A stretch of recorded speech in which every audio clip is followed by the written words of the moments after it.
ఆ మాట విన్నాక నా గుండె వలిగిపోయినంత పని అయిందన్న. అందుకే కళ్ళు తిరిగి పడిపోయినా.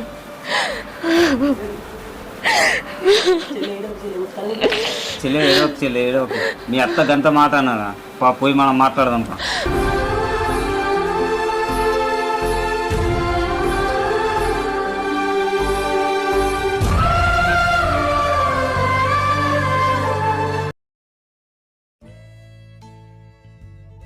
ఈ బాడుకావు దొంగతనంగా పెళ్ళాన్ని కలుసడానికే పోతాండు. ఈ నేను పోయి అడిగితే నా మొగరు రాలేదు అంటాంది. ఈ బాడుకావైతే రాని ఎన్ని రోజులు దొంగతనంగా పెళ్ళాన్ని కలుగటానికి పోతాడో సుత్తా.